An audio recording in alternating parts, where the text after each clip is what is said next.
Hi, I'm Larry Reed, and you're listening to the Libertarian Christian Podcast. Welcome to the show that gets Christians thinking about faith and politics. Get ready to challenge the status quo, expand your imagination, and tackle controversy head on. Let's stand together at the intersection of faith and freedom. It's time for the Libertarian Christian Podcast.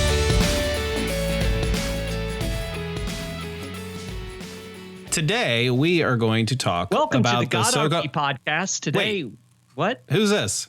I don't know. Who are you?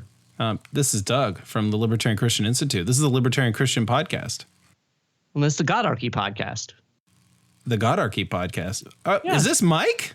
It is. Hey, Mike. How are you? What are you going to do your podcast on? Well, I was going to do it on the so-called biblical values of Alexandria Ocasio-Cortez. No way. Because that's about what I was just going to sit down and talk about. Well, maybe we ought to just talk about it together. Oh, okay. Well, that sounds good. So maybe we should tell everybody what we're actually going to talk about, because there's this article that was published on Sojourners, which is Jim Wallace's organization, and we have a show notes page. I bet you do too. We'll probably post the link on that. Yeah. So there's this article published by, I hope I'm pronouncing his name correctly, Aubrey M. Hendricks Jr. It was published on January 30th of 2019. And the title of this article, Mike, if you could believe it, is called "The Biblical Values of Ocasio-Cortez's Democratic Socialism." And biblical is not in scare quotes, which is the way I would publish it. Yeah, this is totally unironic. Yes, right. So the author here, Hendricks, channels Martin Luther King Jr. several times throughout the article. So what I'll do here is I'll just kind of do I'll play the Tom Woods to the Bob Murphy and do the summary of the article, and then we'll actually talk about it. But we'll post it on the show notes page. So basically, the author channels Martin Luther King Jr. saying that, something is wrong with capitalism when there's a problem with the distribution of wealth for all God's children, and maybe we should move toward democratic socialism. And so the democratic socialism, which is sort of championed right now by Alexandria Ocasio-Cortez, or AOC for short, or Mike, you told me somebody calls her the bartender. Yeah, Peter Schiff calls her the bartender. I guess referring to her former career path. Oh, okay. Well, she needs a lot of tips. Maybe she can listen to our episode and listen to some basic economics.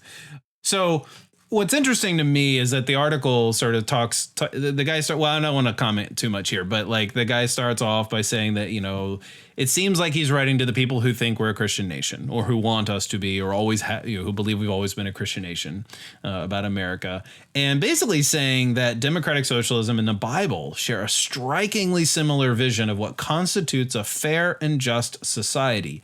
Capitalism, however, does not share that vision. Obviously, we're talking about applying some anthropomorphic, motives and things to both democratic socialism and the Bible, right, and capitalism, of course. So the Bible and democratic socialism preach the government should enact policies that address the needs of the poor, provide equal access to opportunity, and legislate policies that curb inequity. And that any government that ignores the interests of the poor is an unjust government in need of correction. As King put it, quote, "The curse of poverty has no justification in our age. It is socially as cruel and blind as the practice of cannibalism," unquote. So then he goes on talking about how the Bible and democratic socialism, and it really isn't about Alexandria Ocasio-Cortez. It's really about her. I'm sure there's a little bit of clickbaitiness in putting her name in the title, but sure, that's fair. It's not really a criticism here. So the Bible envisioned a just and equitable order.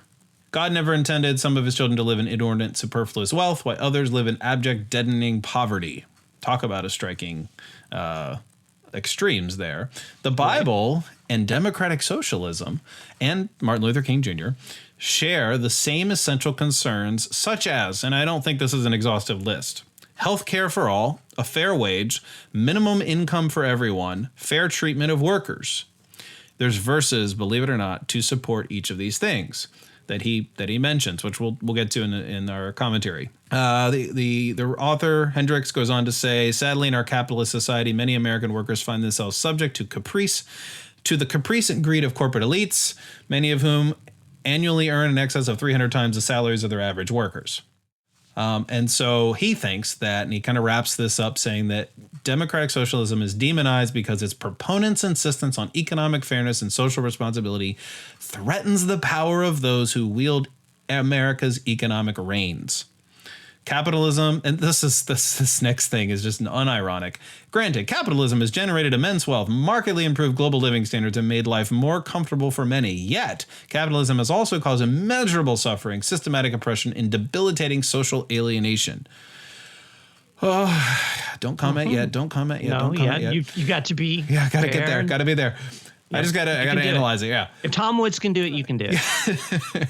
It sponsored America's shameful trade in human chattel, exploits millions of workers who aren't paid a living wage, and leaves too many to sicken and die because they can't afford health care. Capitalism rewards, in fact, depends on ruthless self-interest. It values profits over people, promotes materialism at the expense of spiritual values, dispenses power without responsibility, and treats human beings like commodities.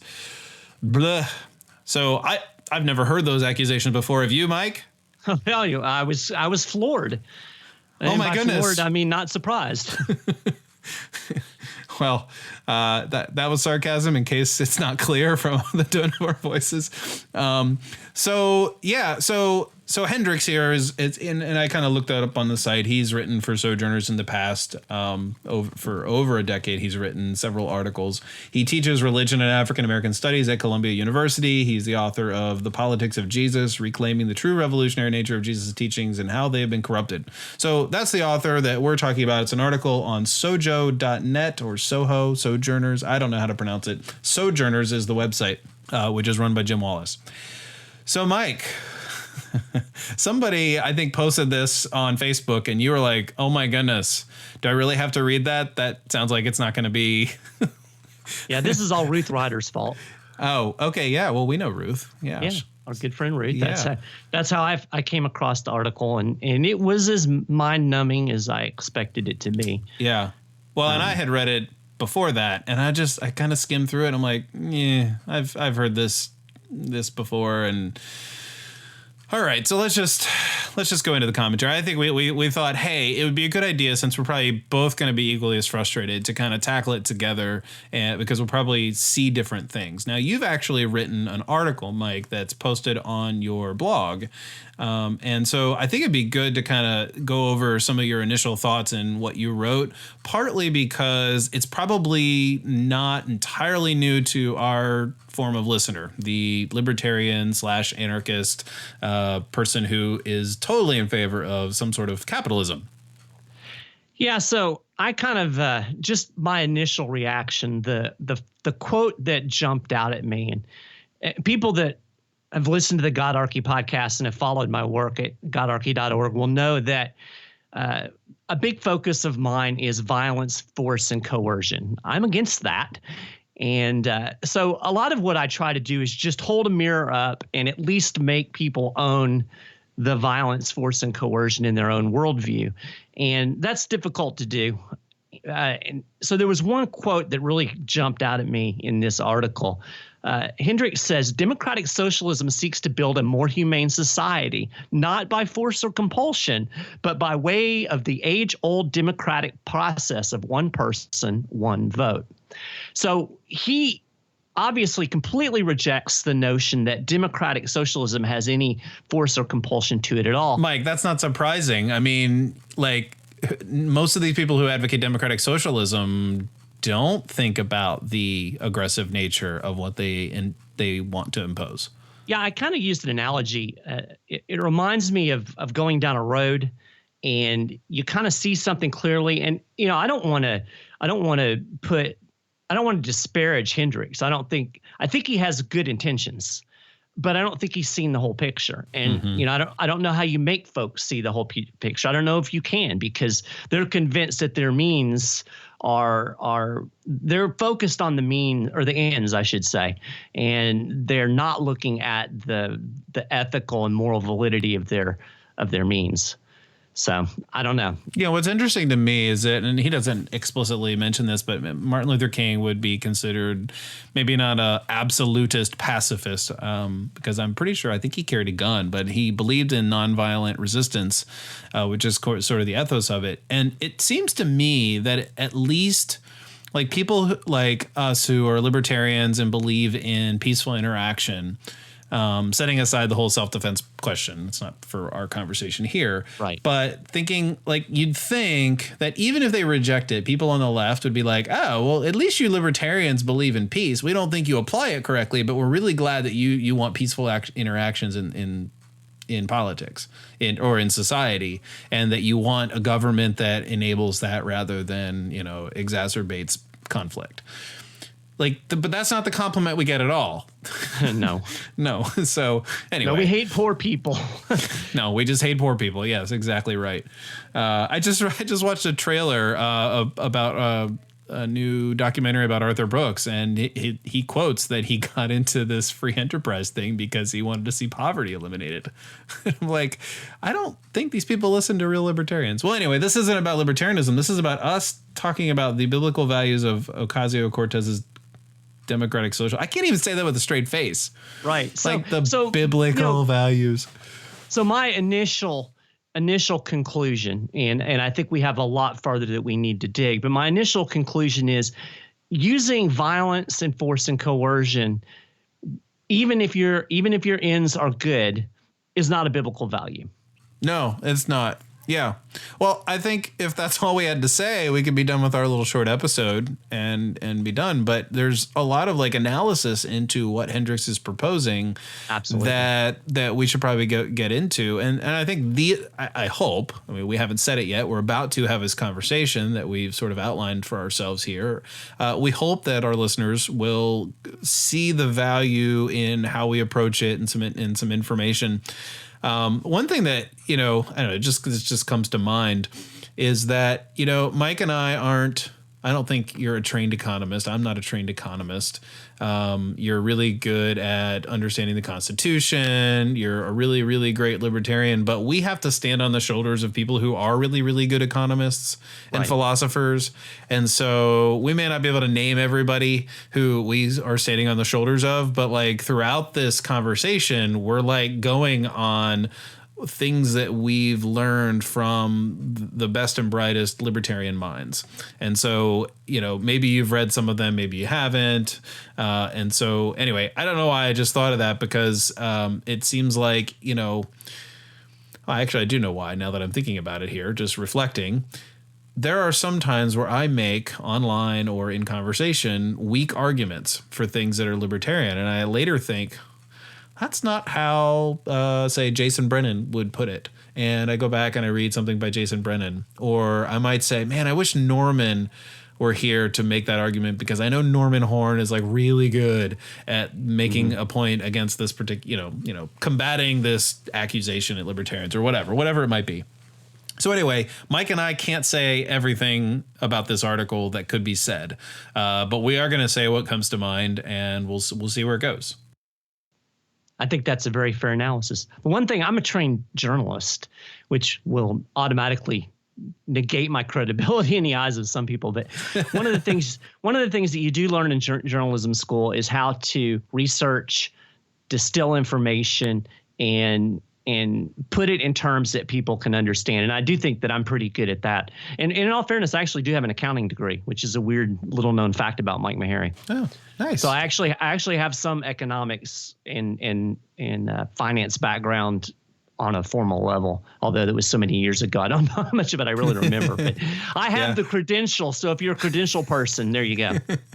All right, good. And I have degrees too. There you go. Yeah. So the real issue is just it seems to me that a lot of the condemnation from this article is that it's against the people who think we are and have always been a Christian nation, which I find there's a bit of irony in there. And maybe if this point were made for rhetorical purposes only, then I could sort of we probably wouldn't be doing an episode on it. But there's no rhetorical purposes going on to sort of convince people, like the people who I listened to growing up as a conservative Christian, saying that we were a Christian America was founded on Christian principles and as a Christian nation.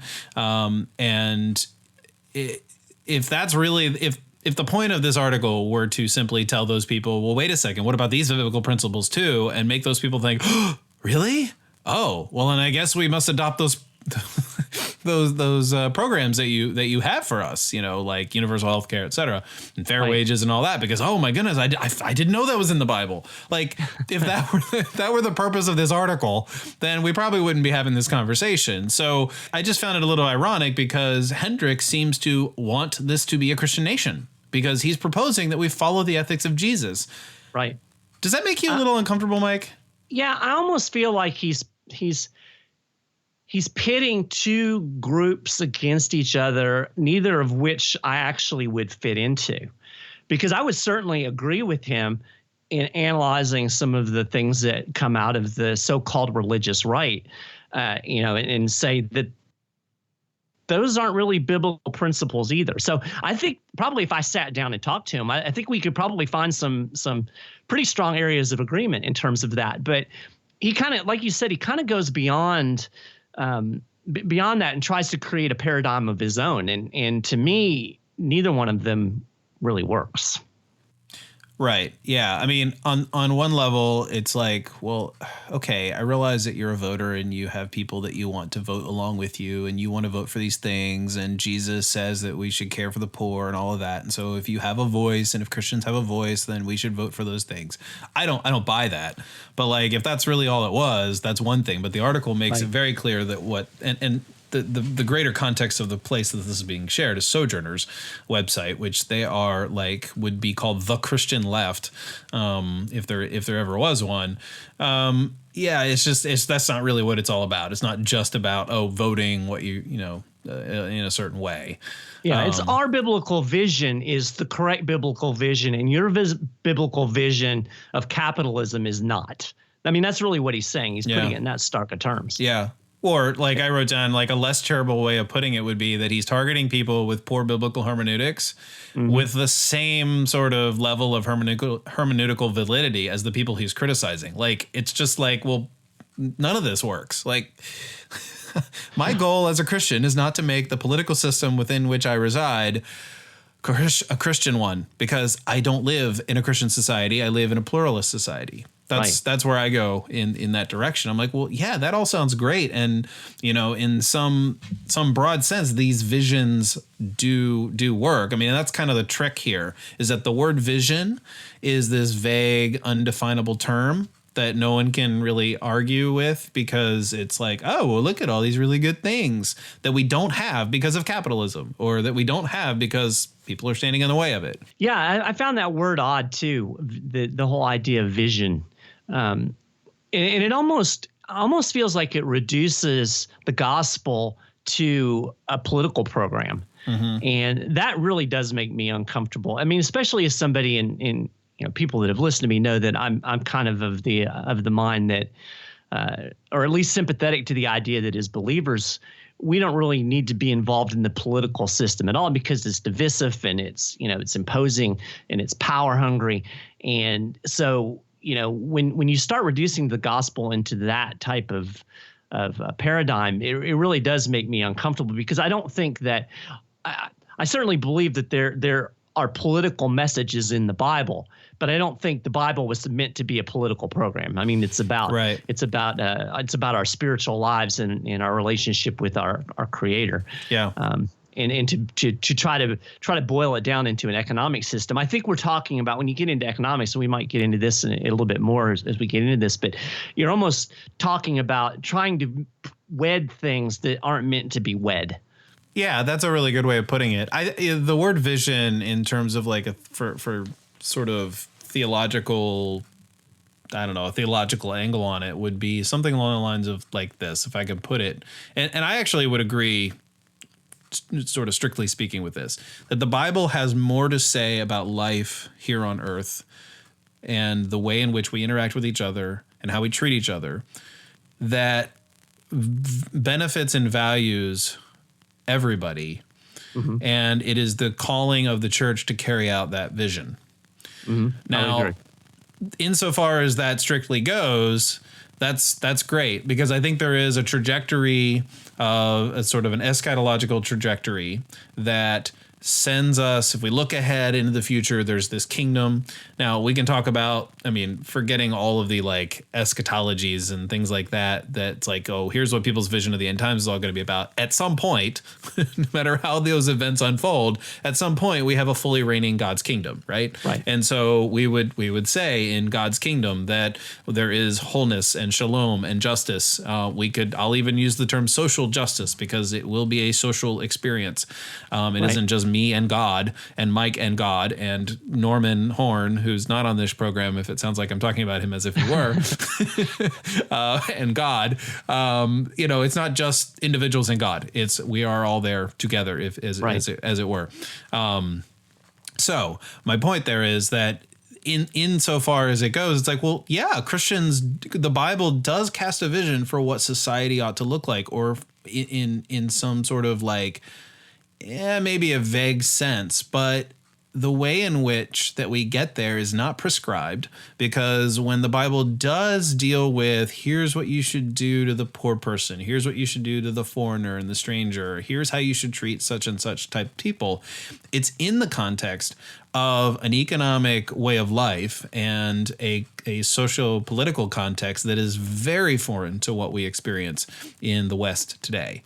And so what my big criticism to that is like, look, yeah, if you want to say, just looking at the article here, healthcare for all, fair wage, minimum income for everyone, and a fair treatment of workers. Okay, fine. Those are all really good things. And the Bible does envision a time where everybody gets a fair wage, healthcare for all, blah, blah, blah, blah, blah. But democratic socialism isn't the mechanism by which you could get there. And I'm not even, and I'll kind of renege there a little bit. I'm not even entirely sure the Bible explicitly says those things in the way the democratic socialists would want them to. So, Mike, you think it's a good time to like talk about the Bible verses he uses? Yeah, I think this would be an excellent time to bring that up. Yeah, I mean, so, all right, let's see. Let's go to the first one here. Psalm 72. Give the king your justice, O God. May he judge your people with righteousness and your poor with justice. May he defend the cause of the poor of the people, give deliverance to the needy, and crush the oppressor. I don't really think Hendricks is calling for the crushing of capitalist oppressors. Like, that sounds a little violent. I don't think that's what he wants. Well, I hope not. Well, I hope not too. Although some days I do wonder about the left's vulnerability to doing those things. On the flip side of that, from my perspective, the ultimate oppressor is the state. So I don't think he's advocating for crushing the state either, for completely different reasons. Right. Well, and here's the thing. Like, if we're talking about the king, which would be the ancient equivalent of stand-in for the state, right? It's basically saying that the king needs to give deliverance to the needy, defend the cause of the poor, etc. Well, I would say a state that lets the free market happen without giving deference to the wealthy and the economically powerful, if you could think of it that way, does a pretty good job of that. Because I don't know, Mike, in the past 200 years, we've seen poverty, relative to what it was, is very, very small, and we haven't had. It hasn't been 2 centuries of active engagement in eliminating poverty. It's just simply happened through, in spite of or because of freedom. Right. And it's really due to wealth creation, which by and large is the application of capital to labor, which really is capitalism. It's so funny. They want so much capital because they want to just redo stuff with it. Right. It's not envy though. It's more than that. That's what they say. It's not envy. It's social justice. Oh, okay. Right. Okay. Right. You keep telling yourself that. Oh, man. So the article also goes on. The Bible and democratic socialism preach the government should enact policies that address the needs of the poor, provide equal access to opportunity, and legislate policies that curb inequality. or inequity, to quote it properly. I don't really know where the Bible says what type of policy should be done. Do you, Mike? Yeah. And this is where I really think that this analysis goes off the rails, because, he's conflating two different areas of thought. He's conflating ethics and economics. And economics is a science, right? Economics tells you what will happen if you enact certain policies. Ethics tells us what kind of policies should be implemented. The fact that you want something to happen doesn't mean that you can implement a program that goes against what ethic or what economics is going to tell you is going to happen. So, just as a simple example, it's undeniable that if you impose a minimum wage, it is going to create some level of unemployment on the margins. So you have to take that into consideration. You can't wish that away. I mean, if we could, we'd just demand a $1,000 minimum wage, and then we'd all be wealthy as we could ever imagine, right? I mean, so that's where this really bothers me in terms of an economic analysis, because he's trying to make economics into an ethical proposition, and you can't do it any more than I can make physics into an ethical proposition. I mean, I can't rail against gravity, because if I jump off a building, I hit the ground, and I can't rail against supply and demand, because when I constrict the supply of something or artificially stimulate the demand or whatever policy I happen to implement, I can't rail against the result of that and say it's unethical or unjust. It just is what it is. Right. And I think there's a gross – I'm sure that he's very good at theology and philosophy and African studies, but he's not good at economics, and that creates a great deal of trouble when you start talking about policy. Yeah. Well, this whole idea of like equal access to opportunity, I'm like, well, okay, let's examine the equal access to opportunity that you're living, or even just minimum wage. Progressives don't talk about minimum wage laws that much anymore. They've moved on to living wage.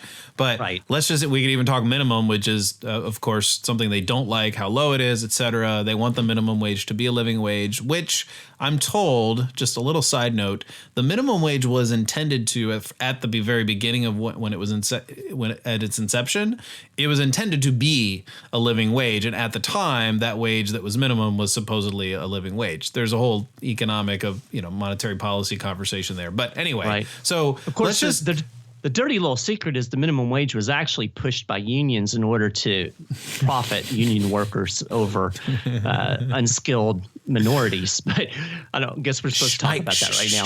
Mike, don't do that. No, we're not supposed to talk about. We're not supposed to talk about the racism in the minimum wage, because we're white guys and we can't talk about those things. Oh, darn it. Right. I forget that it's true.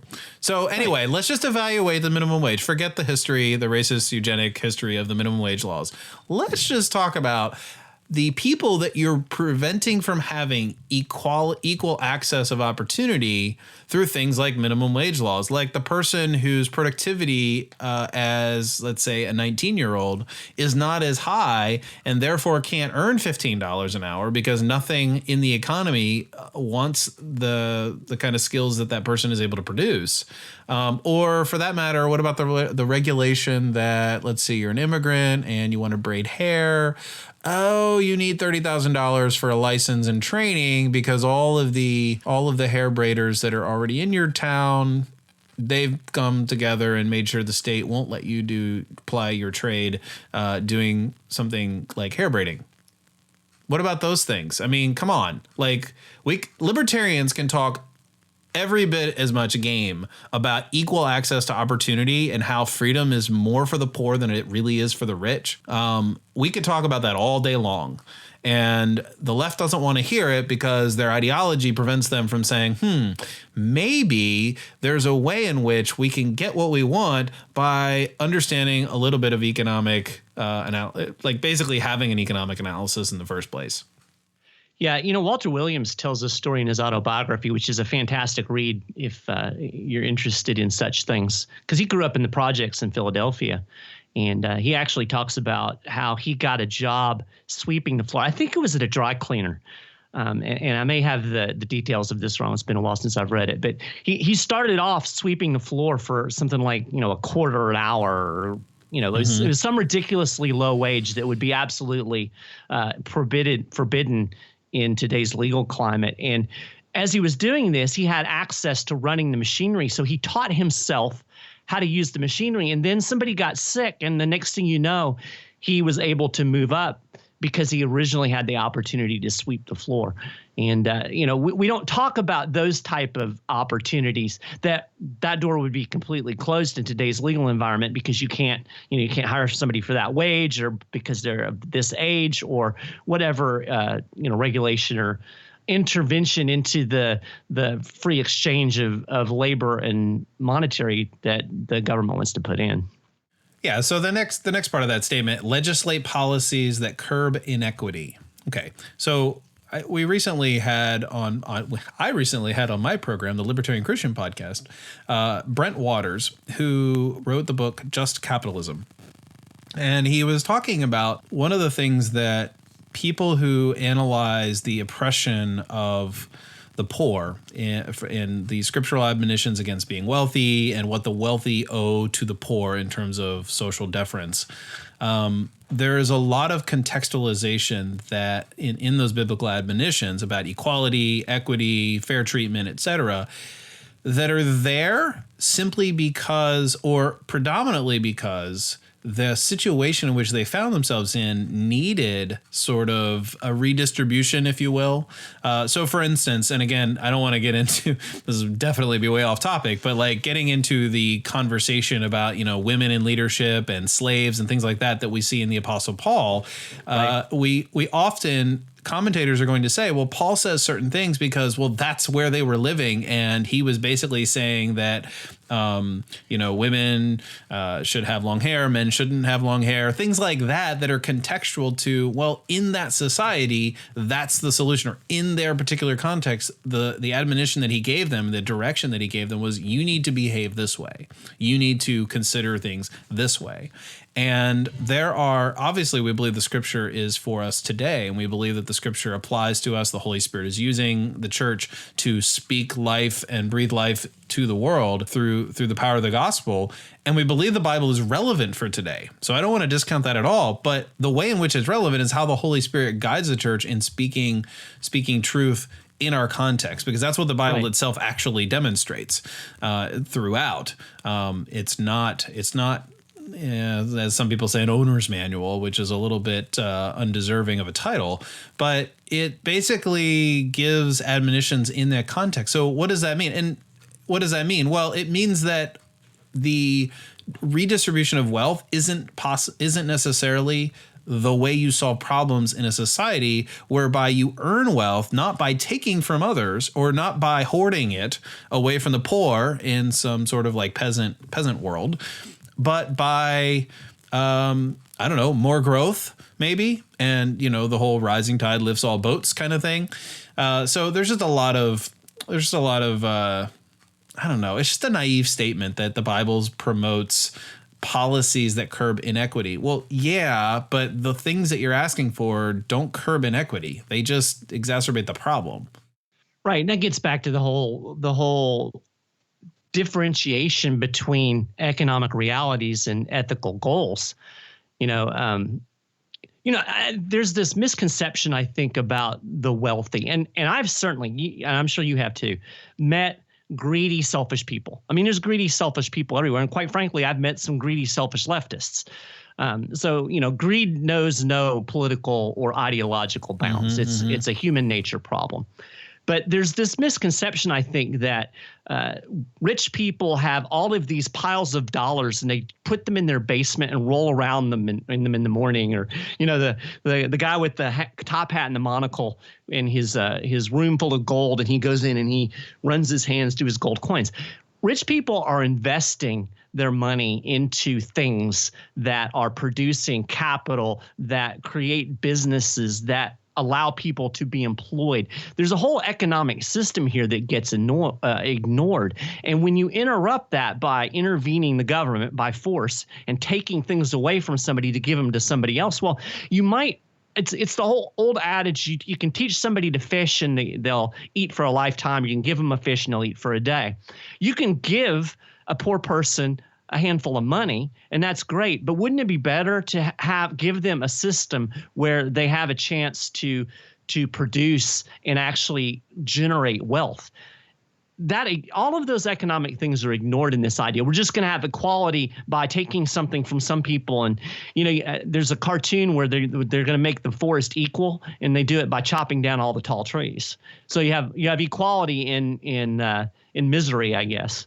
So, Mike, one of the things that you mentioned earlier is kind of about in reference to your article that you published. Democratic socialism seeks to build a more humane society, not by force or compulsion, but by way of age-old democratic practice of one person, one vote. So I think this is really interesting because he didn't have to say not by force or compulsion, but he inserted that, or the editor made him insert that. I think he felt like he had to. But why? Why would he have to say that? I mean, what is there something that I don't know. I'm getting a little psychological here, but I'm like, well, maybe he actually thinks that the only way he can do this is by force or compulsion. Oh, wait. No, I have democracy on my side. That's not force or compulsion.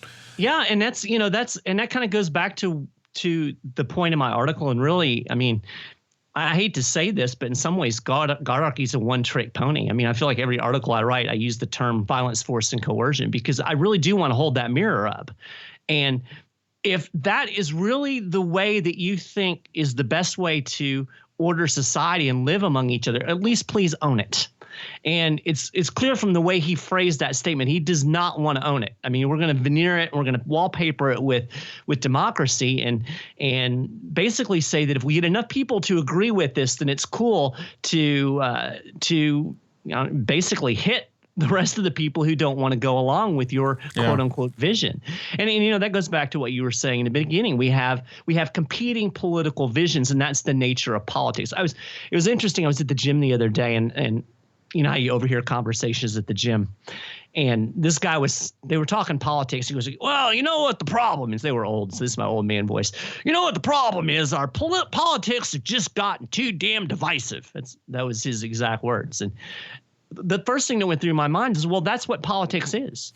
I mean, that's the point. You divide up into groups and we fight over who gets the power to control the other 49%. So I think you are onto something with that psychological observation. Yeah. And, kind of where I go with this is like, well, it's weird because as a Christian, I look at this article from a theological perspective, and with the one exception of his quoting of Jesus healed all of the people in Matthew 12, great multitudes followed him and he healed them all. That was bad. That was his evidence for healthcare for all. I'm like, really? What about the passage in scripture where Jesus didn't heal them because they didn't have enough faith? Like, come on, really? Well, you could do better than that. I think too, if we lived in a world with unlimited resources, I would be more than happy to give health care to all. And I think Jesus it wasn't like Jesus was going to heal 45 people and then run out of healing. Whereas in a real world that we live in, in a world of scarcity, there are only so many resources, and we have to decide how are those limited resources going to be distributed. And there's really only two choices here. This gets back to basic economics. So you can allocate resources through politics, which is basically politicians deciding who gets what, or we can allocate resources through the market, which is driven by discovery through prices and basically the sum of all voluntary interactions. I trust the voluntary interactions, as imperfect as it may be, more than I trust Nancy Pelosi and Donald Trump to allocate resources, because I maybe it's just me, but I don't think they know enough to do that. Well, yeah, that's fair. And for those who are still wondering what my train of thought was about a minute and a half ago, which I derailed my own, what I was going to continue saying was this whole, other than the healthcare for all, as a Christian, I have this sort of like, well, yeah, I think there is a biblical vision for the world, and I want to see that happen too. Right. Okay. But I have this weird tension within me that says, but not everybody I live with and I don't mean like my family, but not everybody I live among and work with and have to do business with and have to interact with, basically my fellow citizens, there are a lot of people telling me, Mike, that they're not Christians. They have a different value system. They live by different ethics. And, it's kind of weird for me to be like, oh, well, yeah, but you know what? Jesus said, and God demands that we live in a just society that has certain policies. And this is what the government has to do because, well, that's just what the Bible says. Now, nobody on the left actually says it that way. They don't say, well, that's just what the Bible says, because obviously that would make them sound like they're talking like a hardcore conservative. I was getting ready to say that. That's actually the argument that you would get from the right. Right. Yeah. Right. That's exactly the argument. And I, as a libertarian, I don't quite see the difference in what they're advocating for. I have a dear friend who, it turns out, Mike, when we were talking, he actually lives near you. Maybe you can drive over and knock some sense into him. Non-violently, that is. No, yeah, I'm not knocking anybody. But. Well, yeah, non-violently knock some sense into him. It's verbally. Like, don't you realize that this is what you look like? That you're basically saying, I want us to be a Christian nation, but just this kind of Christian. Which actually reminds me, I really think that if Donald Trump comes back from this spiritual retreat and gives an address to the nation from the Oval Office saying, my spiritual advisors and I were reading the Bible while we were doing some deep spiritual reflection, we realized that we're just not doing a good job of caring for the poor. And my whole approach to the way in which I've been president is just really backward, and I've misused the scripture, and I've just really not done justice to the people who really need justice to happen in our society. And then continues to lay out what would basically be a progressive Christian's like greatest ambitions for whatever they want. Like, it just lays out their whole program, right. Democratic socialism, but explains that this is what God told him to do because this is what God wants from society. I really wonder, Mike, how many people on the left, and forget the Christian left, but like how many people on the left that are not Christians would be like, no, separation of church and state. Are you crazy? This Donald Trump guy is horrible. But like, he's advocating for all the policies that they want, most of the policies that they want probably, and he's just saying, well, God told me to do this. I think the story itself would overshadow the actual policies, but what do you think? Do you think they'd say anything? Do you think they'd object? I think the cognitive dissonance would explode some of their brains. I from what I've seen in the political discourse over the last couple of years, I think the hatred for Donald Trump would probably override however they might be pleased about the individual policies. And, they would find, I think they would certainly want to find something wrong with it. Well, yeah, we want this, but not from this guy. Right. And it's almost, we kind of saw the reverse when George Bush was president and he was running the wars and he was a war criminal. And then all of a sudden, when Obama was running the same wars and running them in the same way, all of a sudden the anti-war left vanished like a vapor. Yeah. So, a lot of times politics, again, it is divisive. That's the whole point. A lot of times it becomes more about personalities than even principles. So, I imagine there would be some time. Maybe somebody like our author here, who I really do think probably has genuinely sincere motives. He might embrace it pragmatically as seeing it as a good thing. I think a lot of people on the left would just go nuts because it was Trump. And then, of course, the right would accuse him of being a religious nut. So, yeah. Which would be ironic. Right. Yeah. So let's go on to the fair wage. I think you probably have a little more to say about this than I do, but like, it's one of those, like, it's an undefinable. Oh, wait, let me read the verse. Woe to him who builds his house by unrighteousness and his upper rooms by injustice, who makes his neighbors work for nothing and does not give them their wages. Jeremiah 22. So yeah, I thought that was kind of a weird verse to use to make a case for wages. Why is that? Well, there aren't any wages in that particular quote. I mean, he's talking about not paying their wages. That's slavery, right? Right. So, Yeah, what this brought up in my mind is just like you said. What is a fair wage? So nobody's ever told me exactly what that is. I mean, it's an arbitrary number, right? And you can't put anything on it, because if I make $15 an hour, well, there's certainly going to still be things that I can't afford that I might need. So is that fair? I mean, what does fair mean? How do we even define that? So it's really, it's a political term that's kind of loaded for a political purpose, and we're all supposed to nod in agreement, and then whatever the policy is that they come up with, and that's going to be the fair wage, I guess, by definition. But I would argue that true fair, and again, this is economics, looking at things instead of conflating the ethics and the economics. I would say a fair wage is the wage that you agree to pay me for the work that I'm willing to do for you. By virtue of the fact that you, Doug, say, Mike, I'll give you X if you'll do Y, and I go, yeah, I'll take X for Y. To me, that's fair. We have come to a consensual agreement, and you kind of get this whole sense of how undefinable fairness is in the parable of the vineyard. And I don't like using a parable that was really intended to make a spiritual point, to try to make an economic point, but I think I can stretch it a little bit here. But you'll remember that parable. You had the workers that come in. They come in first thing in the morning, and the vineyard owner agrees to pay them X. And then some people come in at midday, and he agrees to pay them X. And then some people come in the last hour, and he agrees to pay them X. And then at the end of the day, the people at that came in early, they're mad because they don't think it was fair that he paid them all the same. Well, they all agreed to that wage. Therefore, it is a fair wage. And I think that, again, it gets into this whole problem with these political definitions and these political programs. It doesn't mean anything. Fair doesn't mean anything. It's just a word that we throw out there, and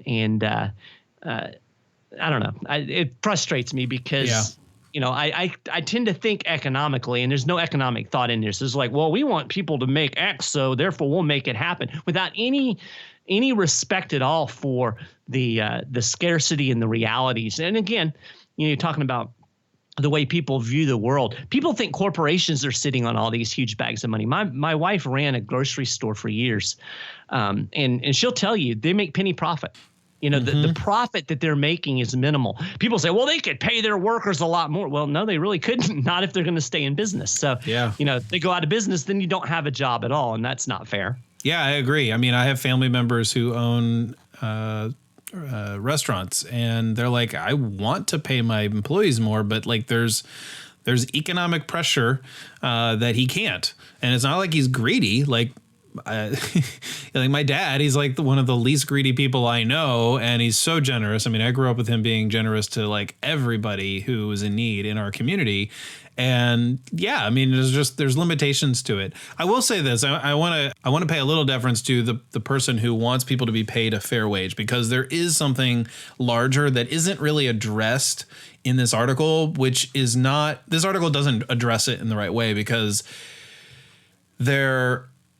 it wants to answer the question with a political tactic, like you said. Like, it's just like, oh, well, we want fair wages. Okay, great. Right. That's what you want to see happen. But what you're really addressing is what we would call power differential. Right. And so there is an economic situation whereby laborers have less advantage in terms of social power dynamics than, say, an employer, and especially a large employer. Right. Like a larger company and so forth. And so, and that's in some ways, that's why unions were, which is not an unlibertarian idea. No. The concept of unions is actually very libertarian, to collectively come together and bargain and so forth. But if there's basically, yes, it's voluntary on the one hand, like, oh yeah, I agreed to pay, like Mike's going to pay me $20 to mow his yard, even though I'd rather get $40. But because I'm desperate, I'm going to do the work. And Mike doesn't have $40, so I'd rather have 20 than 0. But if Mike is seeing that as oh, well, I know Doug, is can't find work, so I'm going to get cheap work from Doug. And I'm attributing motives to Mike, and which may or may not be fair, but if he's using his advantage to take advantage of me, I could see that as a situation in which fair wages could be paid even though they aren't. The problem is, as you said, Mike, most industries have, razor thin profit margins, or their profit margins may not be razor thin, but they fluctuate up and down so much that they can't be razor thin, but they have to have there has to be rainy day profit, I don't know what you call it because I'm not an accountant. What would you call it that you have profits that, pay for the fact that you don't have profits a year from now? Retained earnings. Retained earnings. There we go. I should know what these things mean. I just don't remember all the terminology. So anyway, it's just really interesting to me that, like, if he wants to talk about the power dynamics and how some people don't have as much power as others based on social status, standing, whatever, then address that. Don't use politically charged terms like fair wages. And also recognize that any policy that you implement is going to have consequences. So you could say, Mike is a greedy SOB, and he's taking advantage of Doug and his desperation. And we could pass a law that forces me to pay $30, and then I don't get anything. Well, yeah, and the fact of the matter is there's 10 other people that need their lawn mowed that would be willing to pay $25 because that's what they can afford, and they're not trying to exploit Doug at all. But all of a sudden, you're punishing them. You're making it impossible for them to hire Doug as well. So, it's difficult to correct a problem of the heart, and we know these exist. We know that there's greed. We know that there are power differentials. We know that there are evil people who will take advantage of others because they get in positions of power. But we also have to recognize that government's not necessarily the solution for that, because all you're doing is you're giving these fallible people power. So, people that are in government, and this is another one of those fallacies that drives me crazy. It's almost like corporations and business people are greedy and they're after power and only after things for themselves. But politicians, they're noble and they want to help the poor and take care of people. That's a bunch of hogwash, So like even F.A. Hayek says, like, the worst get on top, or as J.R.R. Tolkien said, the most improper job of any man is bossing other men. Not one in a million is fit for it, and least of all those who seek the opportunity. Oh, that's really awesome, isn't it? It's true. And so I think, again, you have to go back to the pure economic calculation. And it's cold and hard, but we can't fix, I think that's what I was trying to get at. You can't fix these problems of the heart by applying bad economics, because the bad economics, we know that they're going to yield bad results. And so we have to recognize that there's scarcity and there is evil in the world. Which system of distributing these scarce resources is going to be the best? Not perfect. We're not going to get perfect, but which is going to be the best? Politicians planning or markets operating? And I think it's undeniable from an economic standpoint that the markets operating, while imperfect, are better at distributing the scarce resources than the politicians. Again, the people that are advocating for all of this government's intervention and government solution have to recognize that their people aren't always going to be in charge. Donald Trump is going to be in charge sometimes, and so you have to remember that whatever power that you're giving the government to do whatever you want it to do, at some point that same power is going to be in the hands of people that you absolutely loathe, but they're still going to have the same power. And I don't think that a lot of people that depend on political solutions calculate that in the way that they should. So do you think this author, Hendricks, what do you think he thinks of capitalism? Because it seems like he just, eschews the capitalist system, gives it a little bit of faint praise at the end, but he doesn't really define it.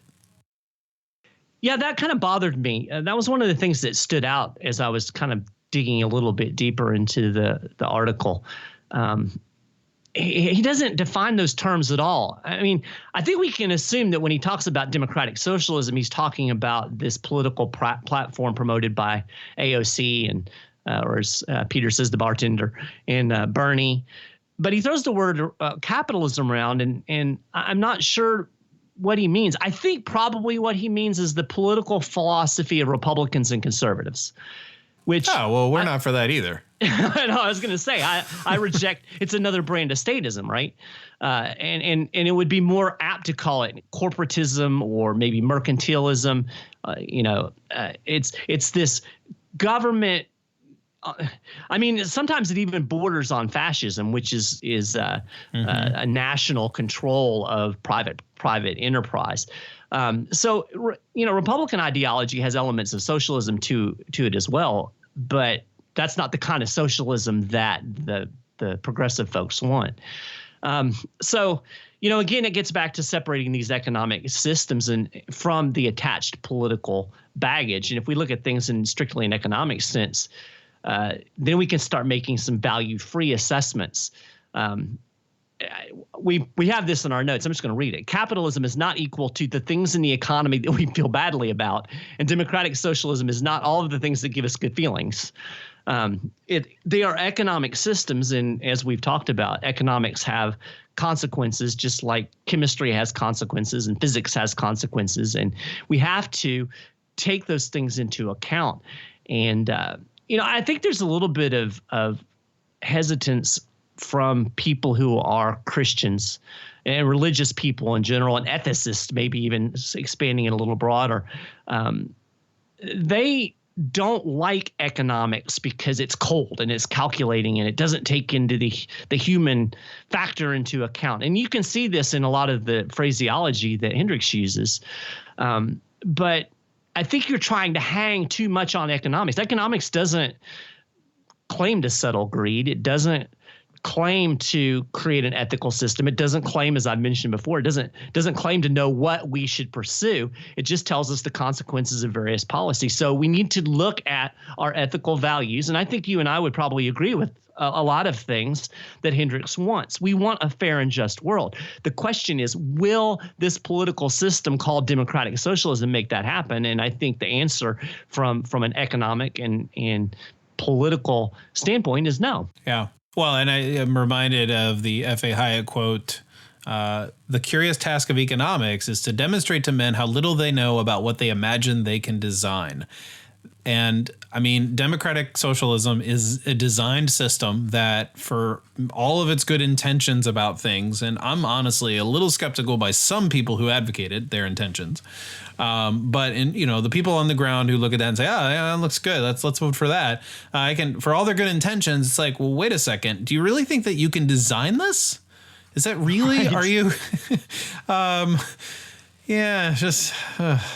Matt Ridley wrote a book, The Evolution of Everything, and with the exception of his sort of anti-creationist, in terms of like the 6-day Earth creationist, like he went on a diatribe there in like one of the chapters. With the exception of that being a little distasteful to me, he talks about how these people think that just because things are well intentioned means that they were intended and created. Like even a young Earth 6-day creationist who's a libertarian who believes in free markets will know that the free market wasn't organized and strategized, and like that's kind of the opposite of the free market. It's not a planned system. It's not a planned.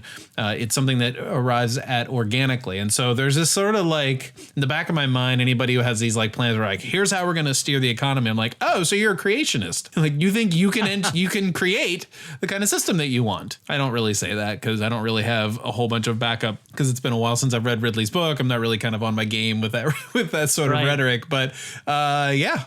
Anyway. Yeah, and that gets into a good point, and we won't go into it here because that would take us down a huge bunny trail of economic theory. I actually touched on this in a couple episodes back on my podcast that I simply titled Economics. But that gets into the whole Hayekian problem with knowledge, the knowledge problem, that there's no way a person or a group of people can possess all of the knowledge necessary to plan even the simplest economy, much less a complex economy like we have now. Yeah. And then the Mises, which is similarly related, the calculation problem, which is simply put, when you start messing with prices, you ruin the signals that tell you how to best distribute resources. Prices are like signposts, and when you start tearing down signposts, you lose your way. And so these are fundamental economic principles that dictate that certain things are going to work and certain things that aren't. I found this quote the other day. Actually, this is in Tom Woods' book. He wrote a book called The Church and the State, or The Church and the Market. It's not the Church and the Market, which I'm just reading actually right now. Directed toward the Catholic Church, but a fantastic book for, I think, anybody who's a Christian and interested in economics. And he quotes Father James Sadowski, who's a professor of philosophy at Fordham University. And I think this summarizes what we're trying to get at on this particular train of thought. Economics indicates the probable effect of certain policies, while ethics determines what one should do. So they're two different things. And when you start talking about capitalism in this broad brushstrokes that Hendricks is using, you're trying to put two things together, ethics and economics, that are actually doing two different things. Well, Mike, there's probably 100 other things that we could analyze about this article. It's not even that long of an article. It will take you far less time to read it than it was for you to listen to this episode. But man, there's just so much to talk about with this kind of thing. And, you know, I'm glad we were able to do this podcast together. I hope both of our audiences will discover each other's podcast.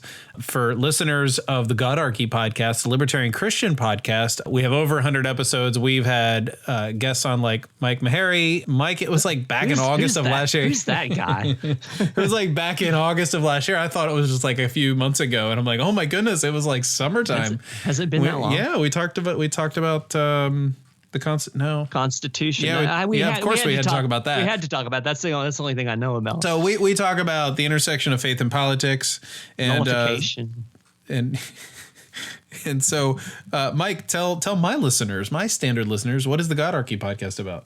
Well, the Godarchy podcast is new. I think this is going to be like episode number 12, and I'm just trying to explore various aspects of our Christian faith and how it intersects with primarily libertarian anarchism, although I don't really like the word anarchism. I've been using the word voluntarism, the idea that we interact voluntarily, free of coercion, force, and violence. So I've had episodes on just some kind of foundational things like who owns us, and the non-aggression principle and how that intersects with the second great commandment, economics. I've had a couple of guests. I had Jason Rink, who folks over at the Libertarian Christian Institute will know, and we talked about stuff, wide-ranging conversation, particularly about decentralization. And then I've also had Ryan Burgett, who's a Mennonite pastor, and we talked about Christian pacifism and nonviolence, which is a really, really interesting episode. So, I'm just kind of getting started, but I want to continue doing those kinds of things. Excellent. Well, I guess we can thank each other for joining each other on our podcast. I really appreciate you joining the Godarchy podcast. Yeah, thanks for being part of the Libertarian Christian podcast, Mike. It's been a pleasure. I think it's been good. Like you said, there's so much you could tease out of this article because it really gets down to fundamental worldviews and fundamental assumptions about how things should work. So, yeah. Awesome. Thank you for listening to another episode of the Libertarian Christian Podcast. If you liked today's episode, we encourage you to rate us on Apple Podcasts to help expand our audience. If you want to reach out to us, email us at podcast@libertarianchristians.com. You can also reach us at LCI Official on Twitter. And of course, we are on Facebook and have an active group. You are welcome to join. Thanks for listening, and we'll see you next time. The Libertarian Christian Podcast is a project of the Libertarian Christian Institute, a registered 501c3 nonprofit. The audio engineers were Doug Stewart and Jason Rink, and voiceovers were by Matthew Bellis and Caitlin Horn. If you'd like to find out more about the LCI, please visit us on the web at www.libertarianchristians.com.